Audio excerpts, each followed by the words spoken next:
All right. So we are gonna do Eevee's tail today. I started prepping Eevee stuff just before the show here. Um, so wait, if we look, I was pulled all the four for my point on this kind of radius here. And hold the other for the rocket left. That is the rough center line of where I'm putting the tail. Center line where I'm on the other side.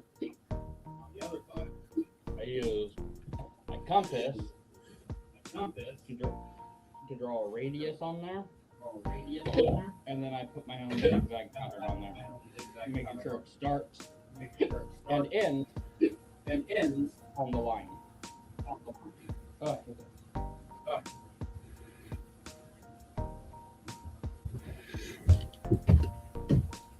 The reason that's because if it doesn't start and end on the same line, actually we can move that into the hair.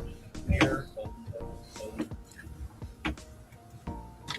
there, and we'll start it there.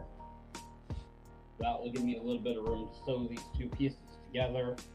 And then when I flip it right side out, we will have Eevee's tip of the tail. Get my fabric scissors out. The reason for moving the fur around is because when you are cutting fur, you tend to accidentally cut the hair on the other side. You end up with this. There's a weird drop of hair. There's not a whole lot you can do to completely prevent it, especially if you're not cutting a particular direction. If you're cutting like a long straight line through fabric, you can kind of find that line and part the hair two different directions to follow your line. But with something like this, it's just where it's more of a natural shape. There's not a whole lot you can do about it. Because we're going to be trimming this hair anyways, so the bigger loss is actually on this side.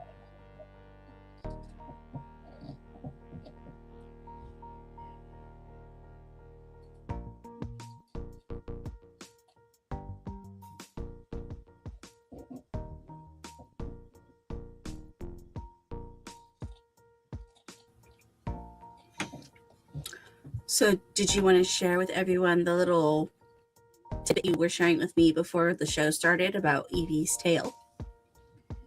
I was doing a little research just for the show to get like reference photoing. Typed in Eevee's tail.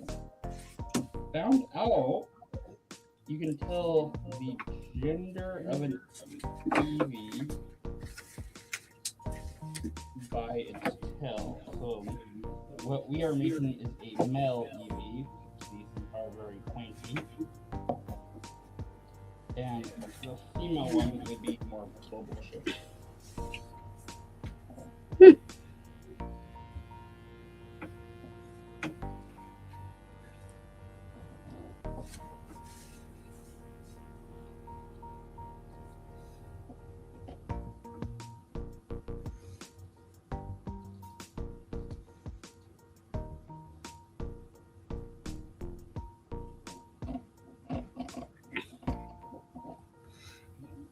I'm just watching you cut. And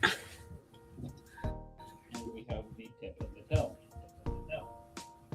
And splits everywhere. I personally try to take it low, take out the fur, and then step away, because you're going to have a haircut. You got the tip of the tail there. This will come around and go back to itself like that. And that will be the tip of Eevee's tail. Looking at that nice little fluff. Fluffy fluff.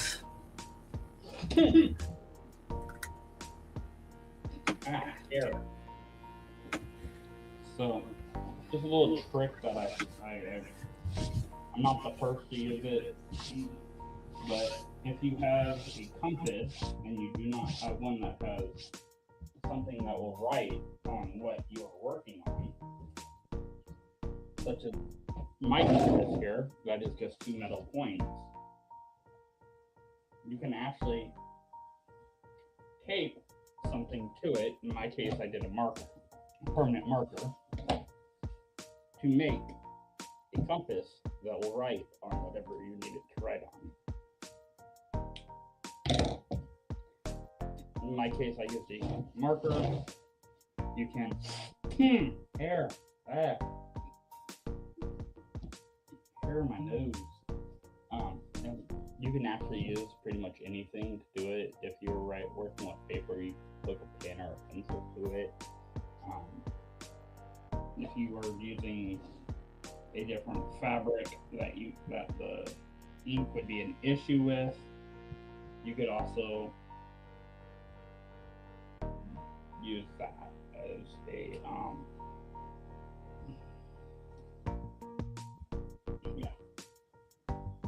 you could use a different marker. They like a washable marker. I know I've used like expo markers before, and they typically wash out and still do it on the inside.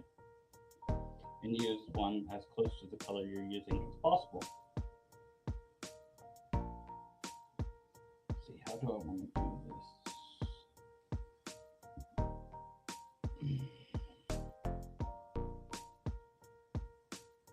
Set that as a tip. Tell kind of bell shape, so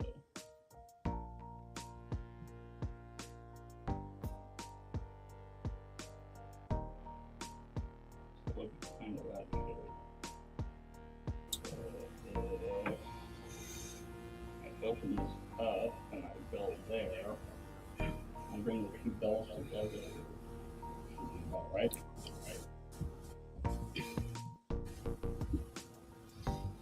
Okay, I'm gonna try to freestyle some stuff.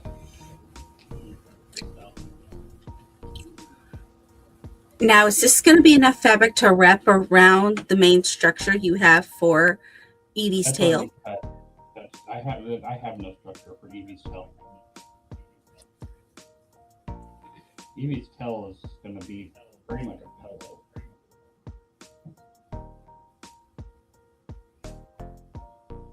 Okay. I thought you had made a base for it, though. Like how you did for the legs and stuff.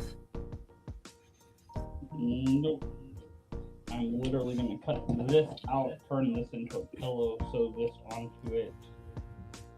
So I'm going to sew this onto it, then sew this up, turn it into a pillow, not sew this little bottom section, shove that full of polyfill, so we get this nice big fluffy tail. So I have a okay, and if you tail is really more like a squirrel's tail, where it's like a skinny little tail with a lot of fluff on it. Like a foxtail, where you have like a skinny dog tail with a lot of fluff on there. That's how you get the big fluffy foxtail. But I don't have the right fabrics to do such a thing. And using the fabrics I have, this is the best I have.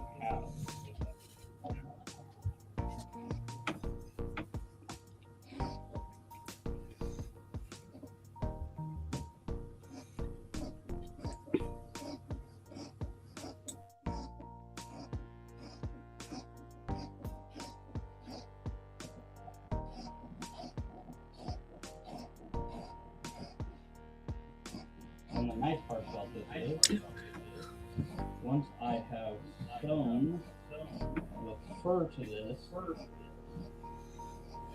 blanket fabric,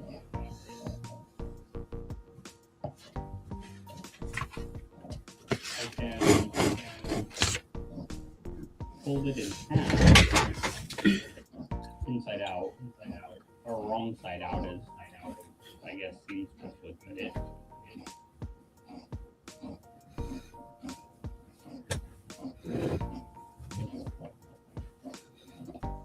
And I don't have to worry about my fur anymore because then when I sew everything, the fur's already attached. I'm up my sewing machine.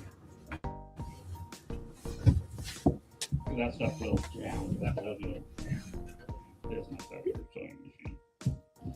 Okay, so that's going to be kind of the shape of the tail. So if I sew that together, it should float in an uneven manner.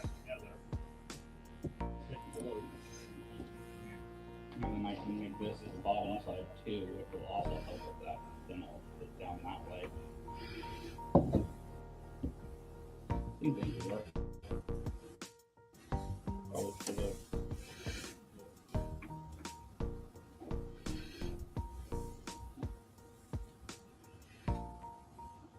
Tightened up the radius on this side just a little over. And then you get the. Yeah, that will go around there. Are you sewing it tonight? Goal is to have a whole tail by the end of this. Sure. I'm just kind of rough fitting. So that's kind of the look of the tail right there. Just plumper. And then the body over here. Over that way. So I made this tail this big.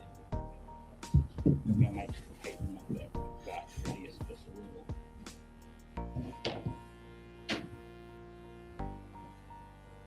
Now, match. We will bring this radius in a couple inches. So what is that radius that you're drawing right now? This is where I'm going to cut it again to make it a shorter tail so that it's more proportionate to the creeper here.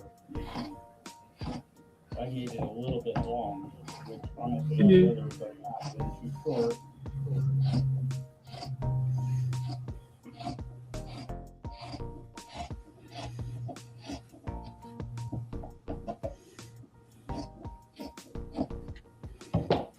Now I made a bit smiley.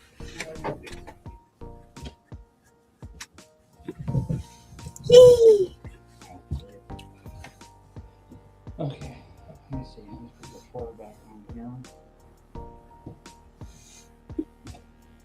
That was a little more proper. That and that. With the head of it on.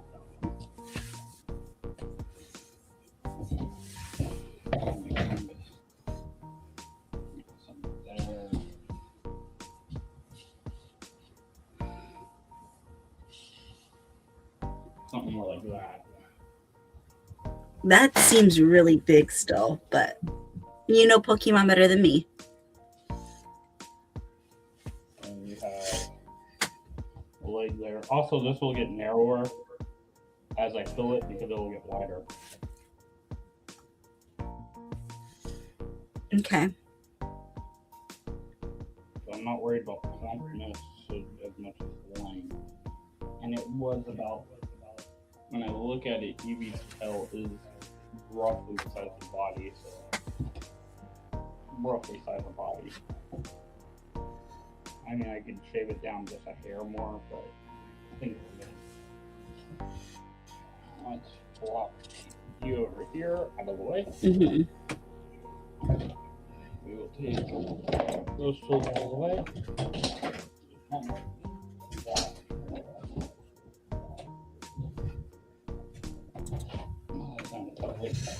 Or the void.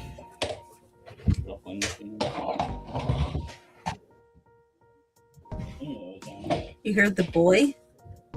Yep. Just start sliding to get them as much as they can.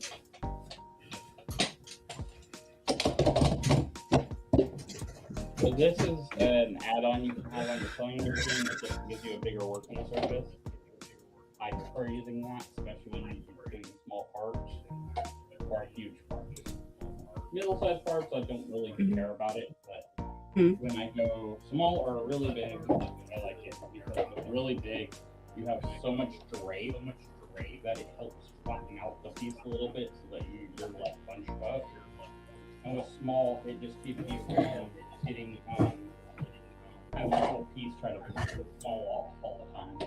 It just helps you keep aligned with your work. We have a bobbin in there. It looks like we might.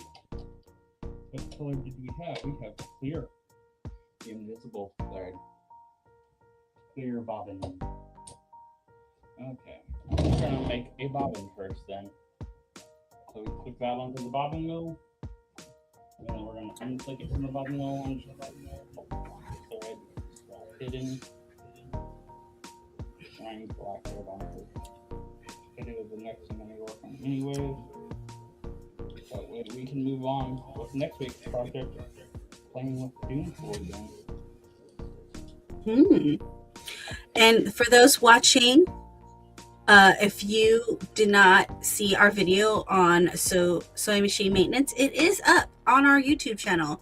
So if you needed to know some basics on how to clean and maintain it, go check that out. And also referring back to the pillow making, if you also look at our How Did You Do That sewing with Cindy Rue Cosplays, she gives us a tutorial on how to make a pillow.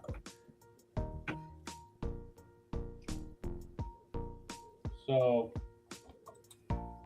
when threading a sewing machine to make a bobbin, you're going to go through number 1, and then you're going to cut across to this little weird screw piece here, and you see the weird loopy loop symbol here. It'll tell you which way to go around it and then back, and then depending on your bobbin, some of them will have holes and stuff. This one does not. It's an older style bobbin. So in this case, I will wrap it around a couple times, go under the string once, and then wrap it around again. Click it on your bobbin holder, click it over.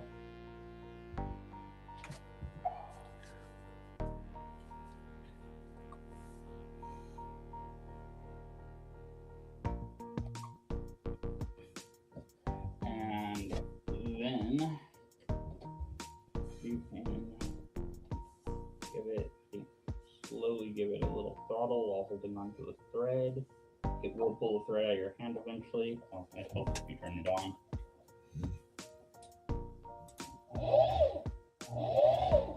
You can see it's just spinning right now. And not actually wrapping because this thing didn't move in. You go around that thread once and then come back over the top. Usually that'll help it catch.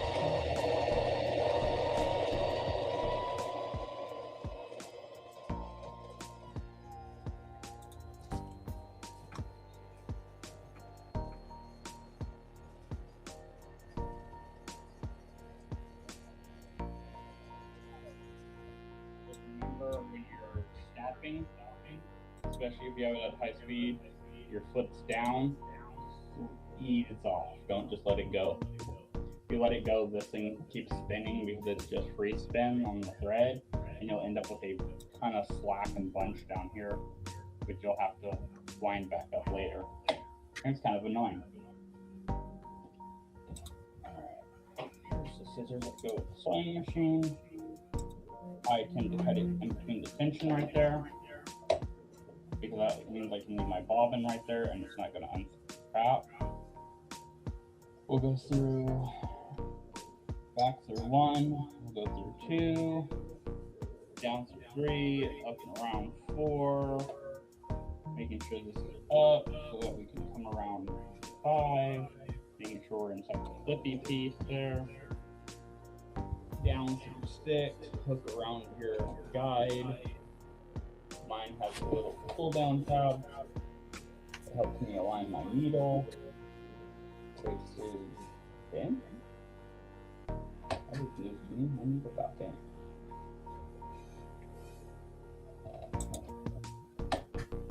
And it looks like it's falling.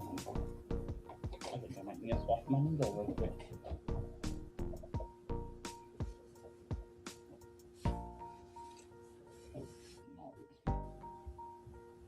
would say that's a pinch needle. Oh, yeah, definitely. Okay, I do believe I have more in here. Okay.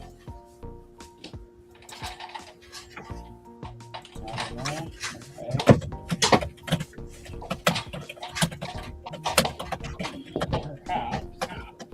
needle back.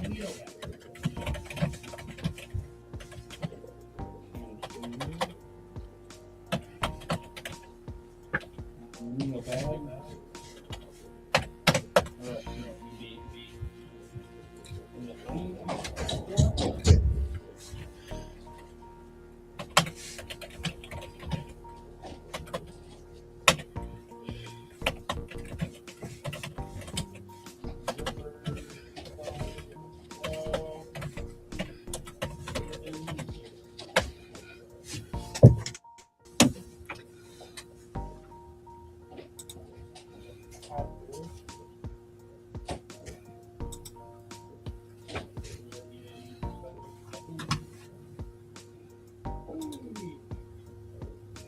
Whee! I might have hands up. Yes, those are buttons. Buttons!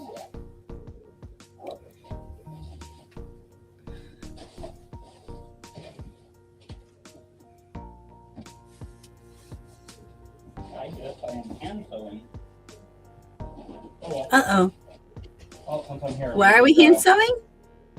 Because I don't know where my needles are. So I need to find more needles. Oh, okay. Put it on the list. So in that case, I will unplug you. Put you down here. Our way. And I will bring up the thread back up here. Pull that table off, put it on. Needle. I have a hook needle. I prefer hook needles. Hook needle. Red thread on it. Sewed something for Bruce the other day. Take the red thread off. Normally I use a needle threader. This particular needle has a huge eye. So it's fairly easy. Push your thread through it. Use scissors, push that off. Are you going with the hook one because that's what you have available? I prefer the hook ones, to be honest. They're easier to sew with, in my opinion. In most cases, they're easier to sew with.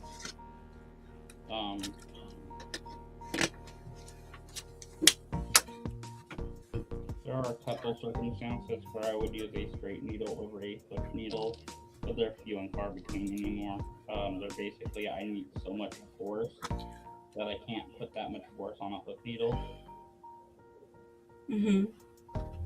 AKA leather, or thin leathers if I'm not puncturing them first. Sewing through foam, again, if I'm not puncturing it first. Which realistically, both of those you should be pre-stabbing that stuff. But like that vinyl that I was using for Doompool, that had the diamond stitch, that stuff I wanted a straight needle for because I have some really, really beefy straight needles. For reference, the standard sewing needle.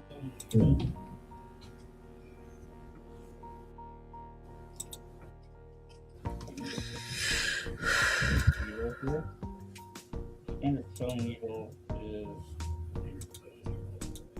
this size.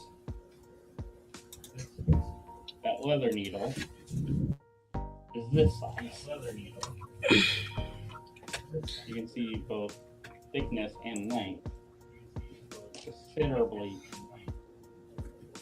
larger needle. And the hook needle I'm using is kind of in between, but it's a beefier hook needle, but I don't know where my string is. So. But yeah, this is what I'd use for if I was doing like vinyl, or our foam or something that I'm gonna have to put a lot of force on. Upside to it is it's a big needle, so you have a lot to grab. Also, I can put pliers on it to shove it through. Another thing I've used those for is I have so many that have a very gross looking one up here, because I will heat this up and shove it through 3D printed stuff that is costume wise, such as if I'm doing like knuckle guards, I need to sew them on. If it's TPU, I found it's easier to heat up a needle and shove the needle through than it is to drill a hole.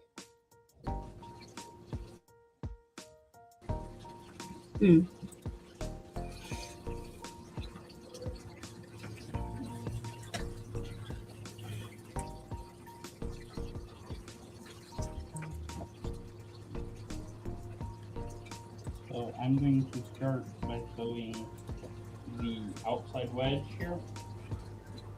Because if the zigzags don't line up perfectly internally, that's fine, it's just fur.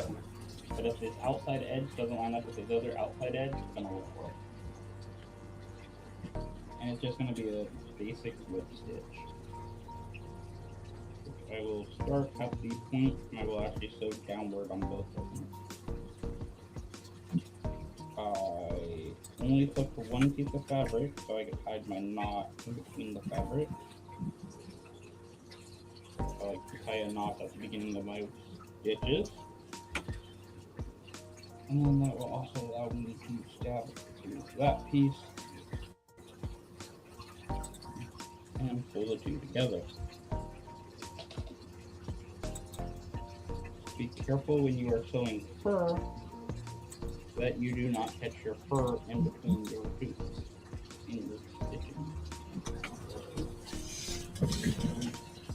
That does happen.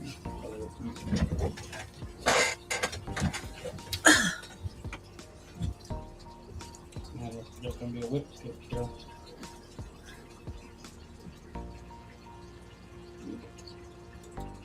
Loop, to loop, to loop, to loop.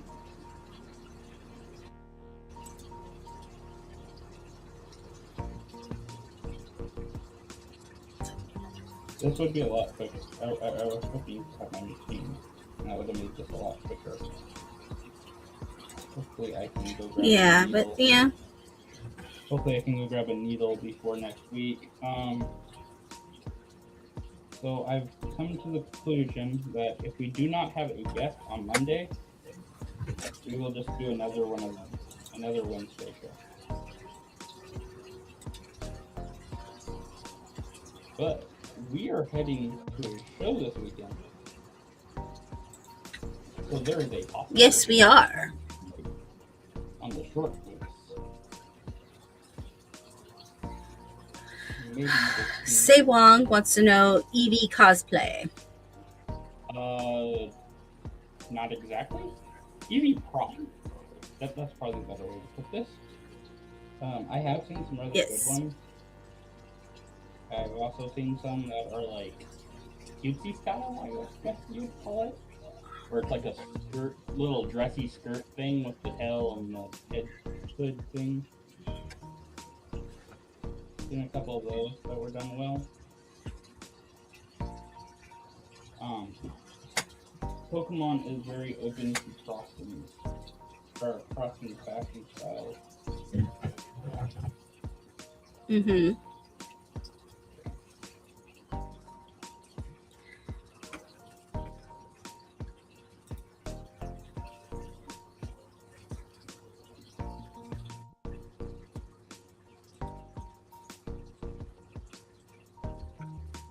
Honestly, I could just be packing. Should probably get practice in a couple spots. Because I have to resew all this anyways when I sew the two pieces of can together. But I might do that on the other side.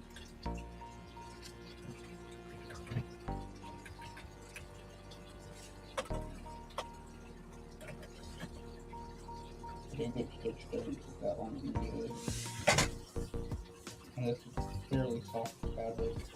and push it through without biting it. So we got some makers in the chat. What is everyone's show? What shows are you guys watching when you're making stuff? Like your background noise. I mean, a lot of the time, if I'm not filming, I'm doing like One Piece, the actual anime series. That was mine for all Reptar, and I've watched it on a couple other shows. What else? Is there? I like to test it. I'll do tested a lot, especially the older stuff where Adam was making a lot of stuff. Even the newer stuff has its information to be gained there, because when he goes to stuff like the prop houses and stuff, there's techniques to be taken away from that, not just locations. Because a lot of the time he'll start looking at it and he'll start breaking it down. Oh, that's how they did that. They did this and this and that thing. So looking at someone else's process can help you improve your own. And that is kind of what we are hoping to do here. He is actually one of the big inspirations for this channel, is the fact that watching him build stuff creatively helps me want to create more weird stuff. Because I don't build it for the sake of building it, I build it for the sake of the reaction. I love to see people's reactions. You get a 90s kid and you walk up dressed like Reptar, and you watch Corona adults turn into 5-year-olds. Same with, like, my first cosplay was a Deadpool costume. And it was not a great costume. By any means, it was track pants that I got at Ross. It was a pair of Crocs I got at Ross that I still actually use, even though as I got to some braces, my feet are getting too big for them. They shrunk up on me.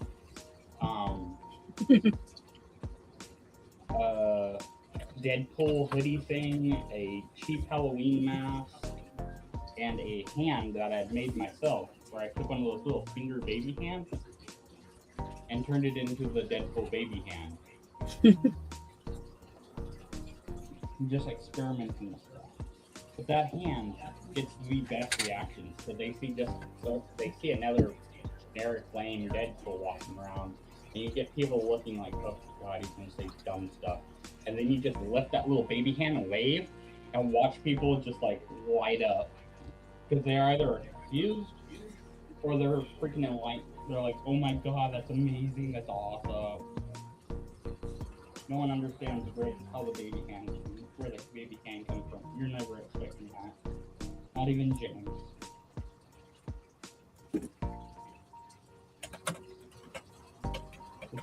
The second time we met distance merging, I did that to James.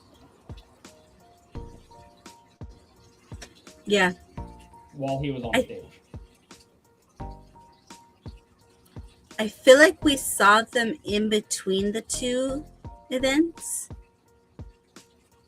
And that was at that wrestling thing that James had invited us to.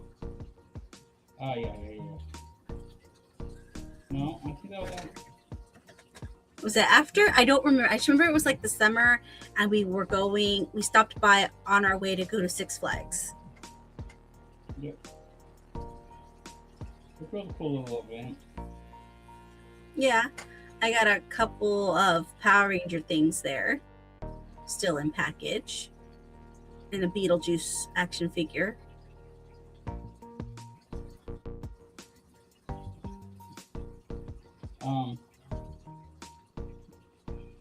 Yeah, James was on stage, Phil was talking as usual, and James happened to look over at us over at Silver Age when the stage was in the main hall, and I just lifted up the baby hand and did the freaking packet wave.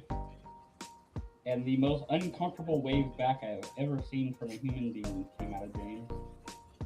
It was like a For those of you watching the screen, I just like did a little, like, hi, yeah, go away. This is awkward.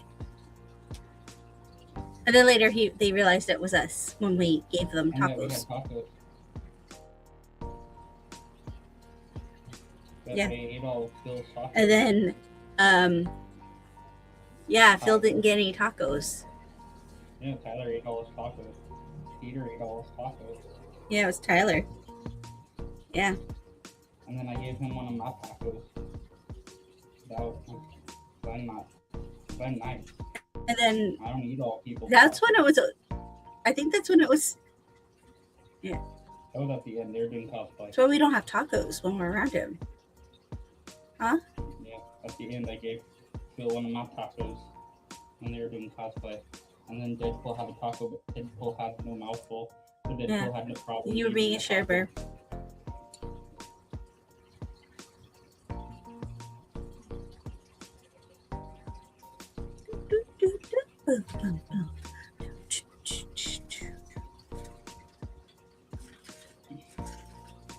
So, one of my merch ideals isn't necessarily a long fan cosplay thing. One of our merch ideals is based on one of our cosplay groups that we're part of, with Phil from Distance Nerding and Tyler and Sack Deadpool and a bunch of other and South Idaho Deadpool. Yeah, a bunch of other weirdos. We Phil, any of you that have seen Phil dressed like Deadpool will know the line "mercenary for hire," because he yells it incessantly. So we're looking at making some mercenaries for hire council wage shirts, possibly.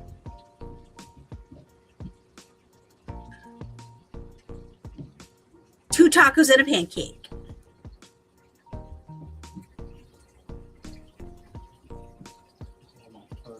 Middle, so that flush out, we'll let it hide the seam.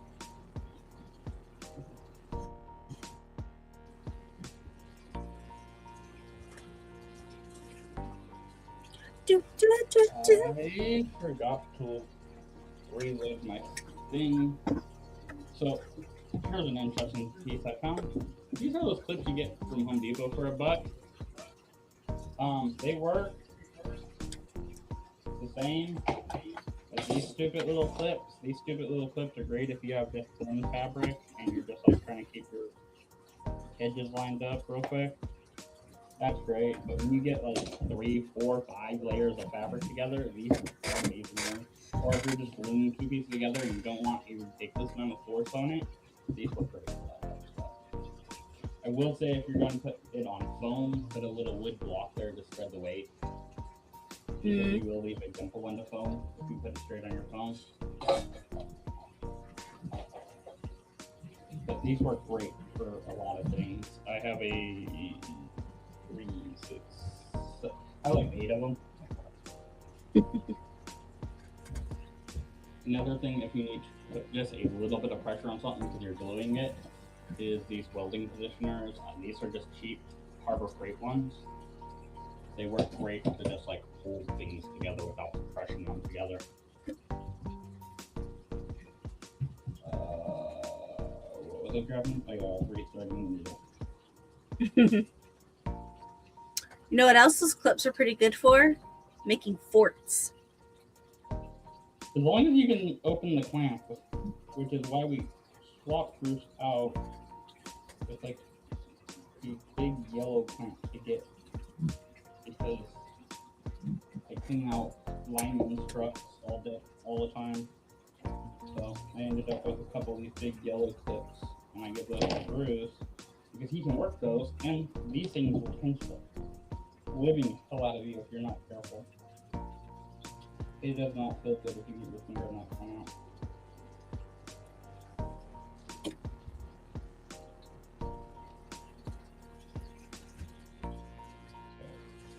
So same. Swoop, swoop. Tuck through.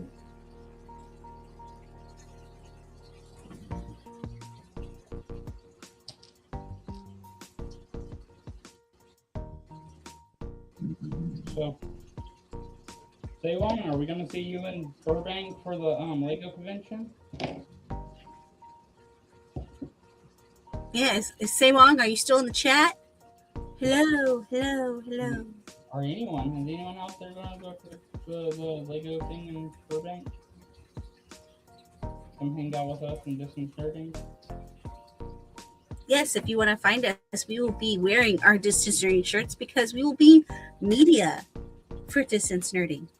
So we'll be running around with Phil. I have both my shirts. I have one of our shirts too. I have one of our shirts, and I have a couple of their shirts, and I have no other shirts. So if we go out or do anything else after, you have nothing else to wear. I'm just wearing either us or distance nerding to know what day it is. You mean when we go to Scum and Villainy? Yeah. Or if by chance we actually have to dress up nice for something? No. Last minute invitation to somewhere? I mean, I got a button up, but it's blue.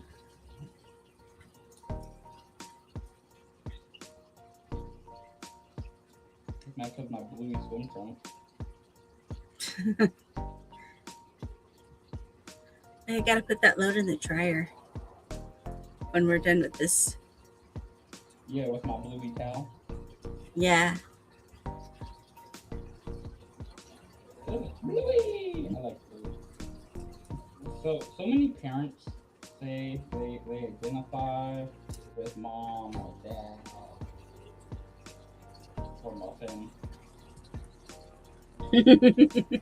Adults identify with muffin. Personally, I gotta go with unicorns. I identify with unicorns. You know what? Who unicorns is? It's that guy right behind you. Yes. Yeah. Hold on. If you guys don't know, you need to watch Bluey. Because why should I care?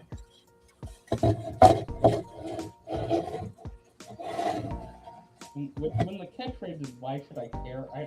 That's very easy to like. Oh, I feel you. I'm with you. Why should I care?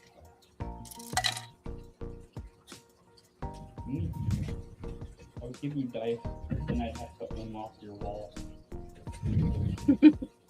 I am trapped on this side because there's no handle on the door. Well, I could just go out to the backyard and knock on the window and have Bruce open the slider. I don't think it's locked right now. And we have a back handle on the door now. So I got creative. That's another upside of being a maker. If you don't have the parts, you can make the parts.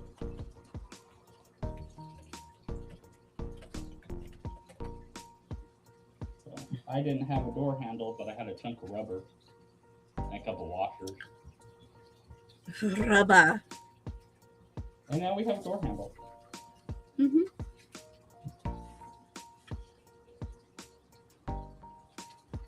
One of my favorite things about makers is they are the most creative people that will find the most out-of-the-box answer to solve the thing in the way that they must solve the thing if needed.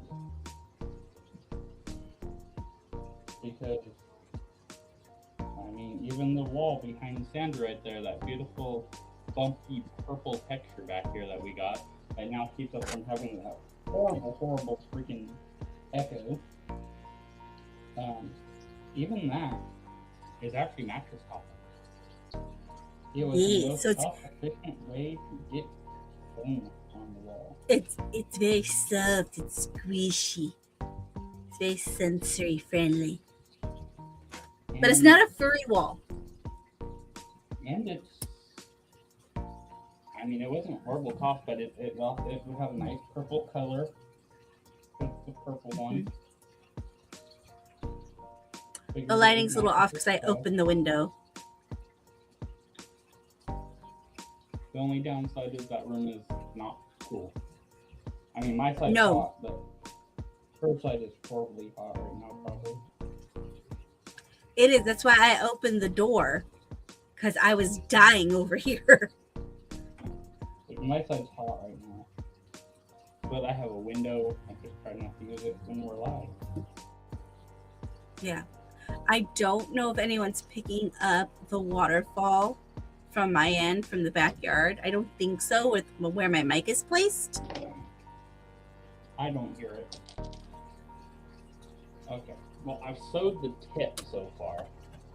Just the tip. Which if I roll that inside out, I'm not going to go all the way. You can start to see the shape of the tail is going to be something like that.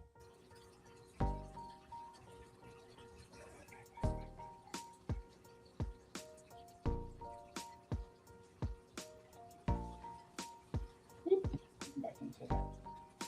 I ran out of thread though, so I had to tie it off. My toe got short. Unintentional puns.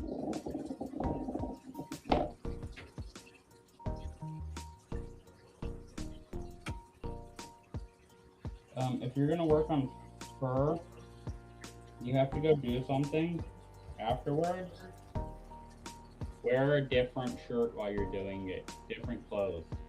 You can see my black fuzzy shirt here or my black shirt here is now all fuzzy. So, Buzzy, buzzy, buzzy, buzzy, buzzy. I needed to change this shirt at the end of the day. Anyways, we'll get a shower. This is my work shirt. Well, one of my work undershirts. And towards the over my shirt from overpaying for tools.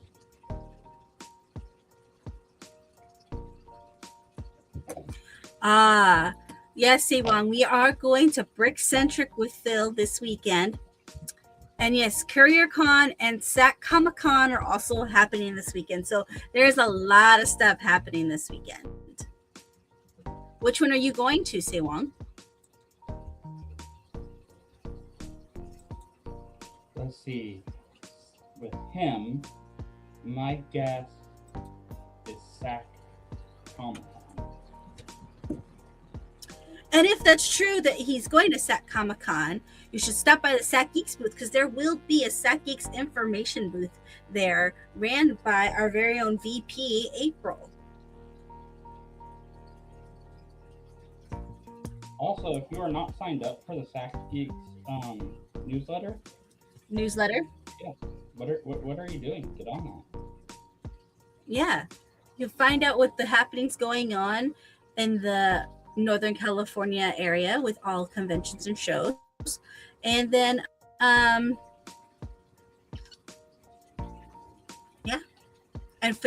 we have blogs, we have reviews of things we've gone to or seen, updates on travels.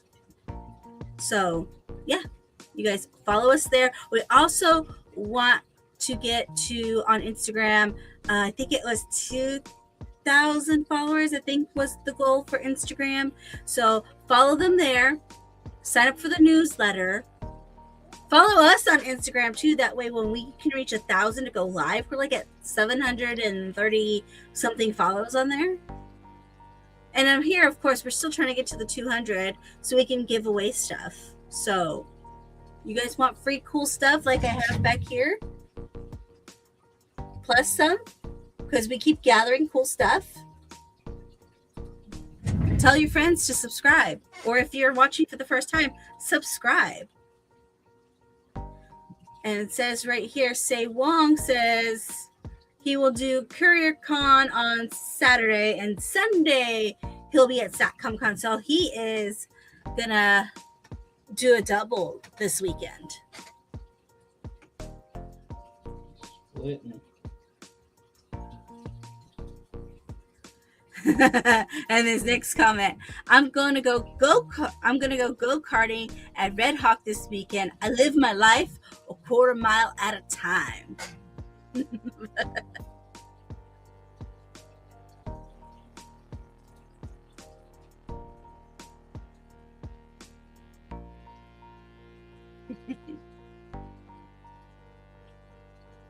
Oh wait, that's not Sewang, that's Easy Money.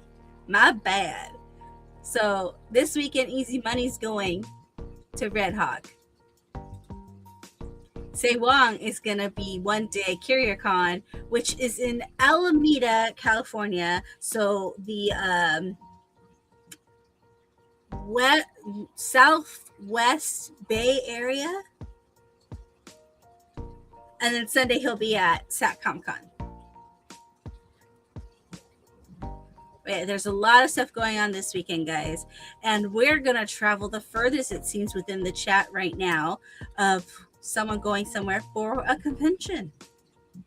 It'd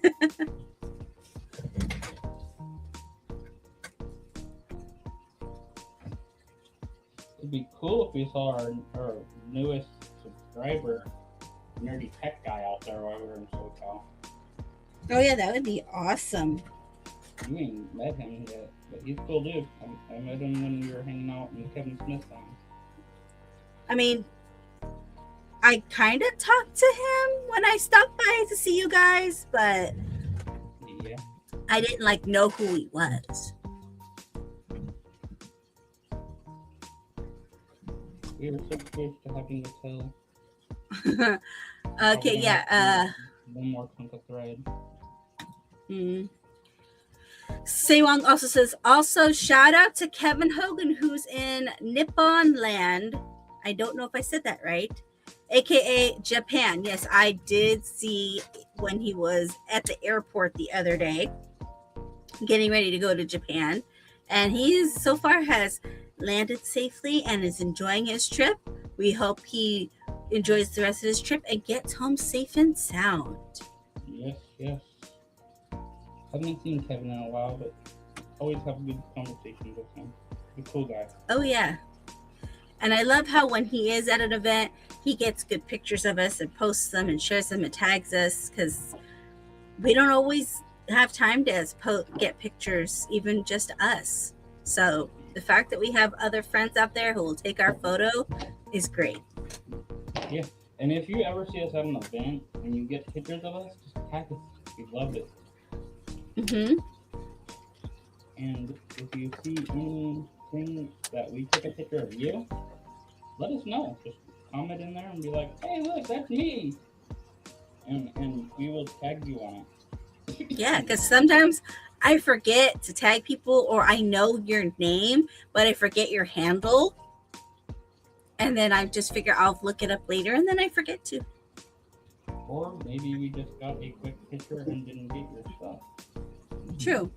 I was also looking at the general email we got about when LA Comic-Con was, and how if you scroll through, they do the advertisements of all the stuff. There's a photo of a gathering, and it has Cindy Rue in it, but she's not looking at the photographer. She's looking off to the side, like she's in the midst of a conversation, or she overheard something and she's like, what? And I thought that was kind of funny that they used that image, and it's her. She's on the side of the photo, and it's like that. So I was like, okay, that's kind of funny.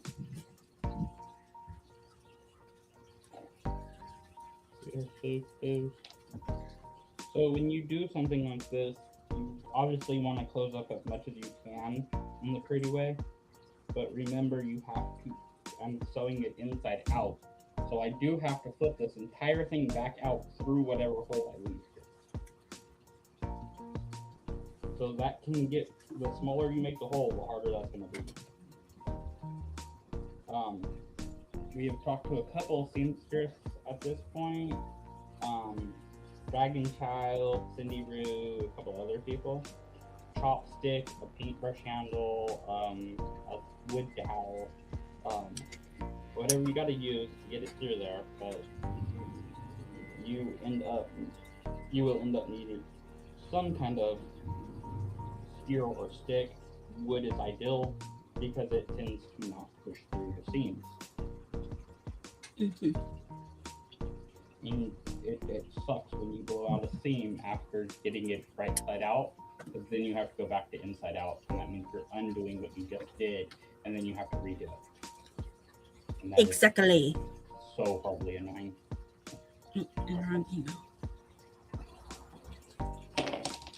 Alright, I personally took it down to that little hole. Now I get to see this whole thing through this hole that's not much bigger than my finger.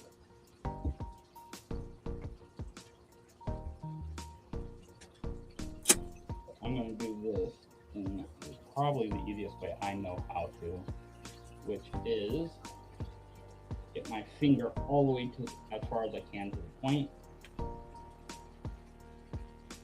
I'm going to push on the point with my thumb, so I'm pinching it, using my finger, my thumb, and push that to the hole. That will give you the furthest inward point coming out, and also allow you to get something like a paintbrush to push your tail out. And then, where it kind of work it through itself, because now we have a full nice little fluffy tail. And we have about 2.5 minutes left. Yeah, if we go over, we go over. Okay. So I have a fluff. These come with the polyfill. Just shoving back into the bag. One thing I've seen someone do that's actually kind of smart is on the back here where the little stripes are, they put a band of electrical tape or colored tape on it, whether it's electrical tape, masking tape, whatever. That way when you shove it back in the fluff, it's a bright spot in the white fluff, and it's easier to find your stick if it happens to flop in there. Instead of having to try to just feel around for it. Yeah, instead of looking for the needle in the fluff stack.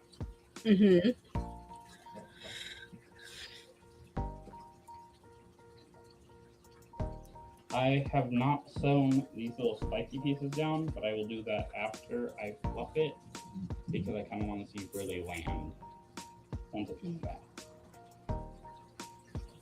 Put that in, shove my fluff to the end.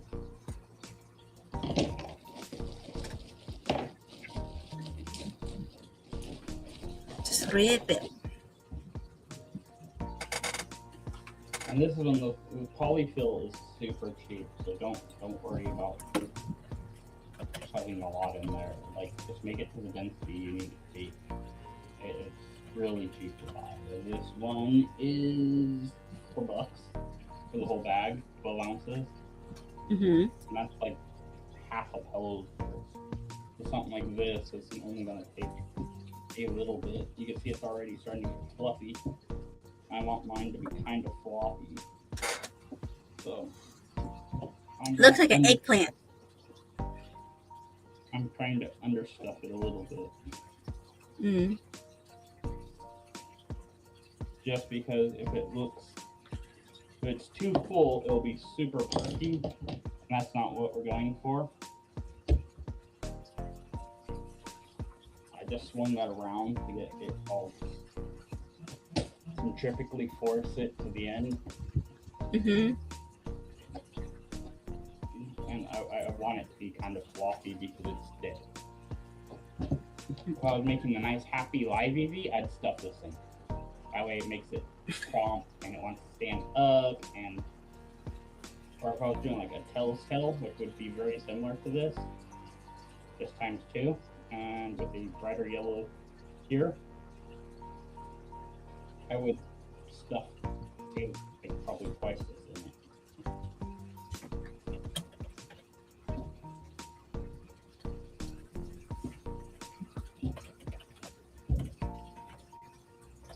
Let's see how that looks on the back of the Eevee. Oh, his head fell off. No! That's not how we wanted him to die! So if I do that on the tail of the Eevee, it's going to be dangling like this. Oh, it's just flat. Need a little bit more.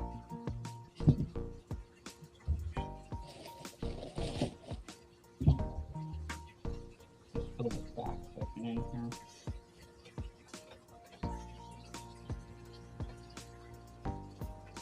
You just stuffing a tail.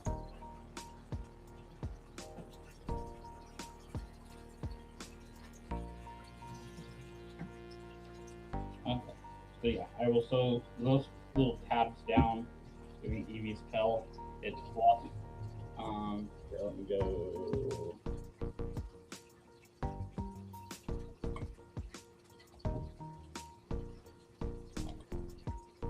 To this camera, and you kind of get a better idea of the tails and stuff like that. Oh,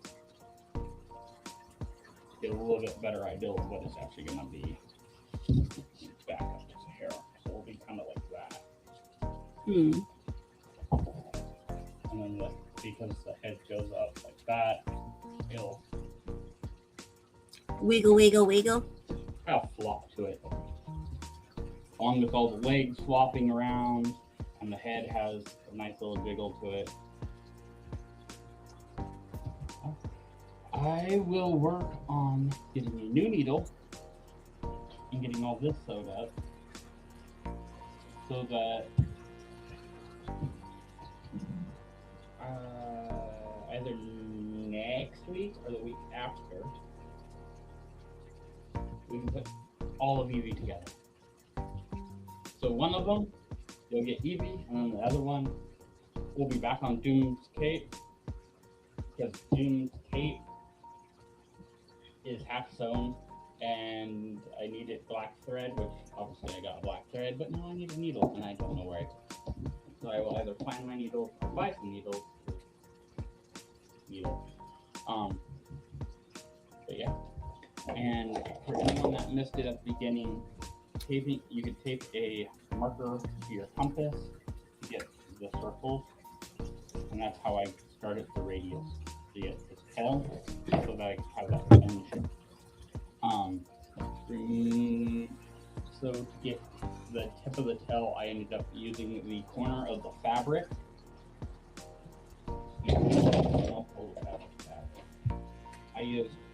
I took one of the corners like this, took my compass, no needles.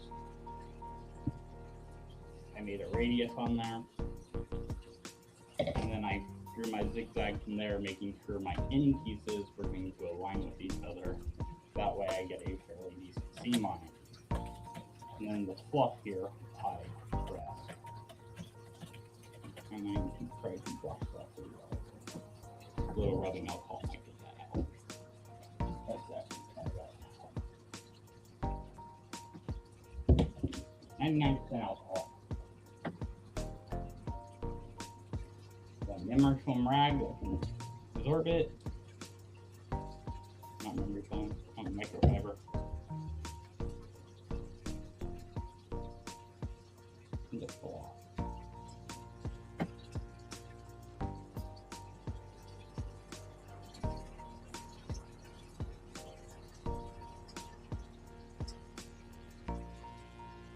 Seems to be lightening it at least. That's good. And then I can also add a little bit of blood dripping down it, which will also help hide stuff.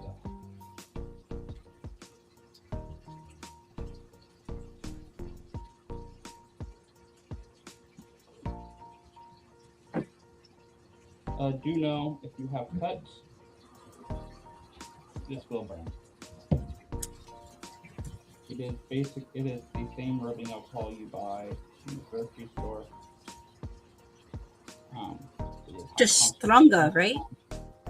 You can actually buy 99%. It is one of the two options you can get at your local grocery store, or not Rite Aid if you have those still. Walgreens, anyway. I say if you have a build area, just keep a bottle in there. It's about $1 for the basic bottles from like Walgreens or something, and it comes in beautiful. Like you can see, that's a ton lighter than it was. Oh yeah. And I can still add a little bit of blood down there, like it dripped off the body onto there, and it'll look right. So that way away from me. If you were a 3D printer, this is also what you use to clean your bed. So your 3D printers, It does remove Sharpie off pretty much anything. So if you end up getting Sharpie on, like, say, your hand, even though this isn't Sharpie, this is Milwaukee, but it's same stuff. You can see it literally just melts off. It's melting. If you were to wipe it, it melts off real easy. Mm-hmm. So if you write on something and you need to wipe it off, as long as it's not porous, like foam or canvas or something like that, that's going to be rough and more porous, it'll wipe it right off. If it's a smooth surface, this will take it right off. Mm-hmm.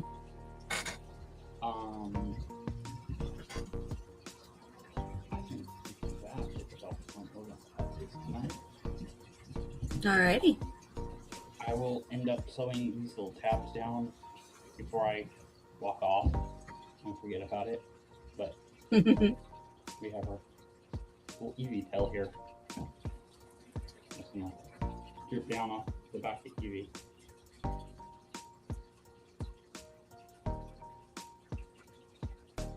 I don't know if I want to put it that way or that way. Kind of to the side. Kind of like that way, because then it looks like, then when I'm dragging it gives like enough head. Move that out of the way, that out of the way.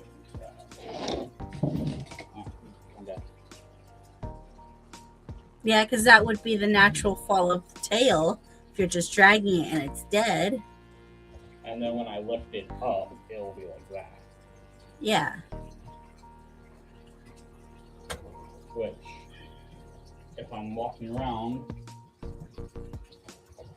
with a chainsaw, my arm's going to be relaxed, and it'll be down like this, which means head will be here, body will be here, head will be probably touching the ground when we're inside.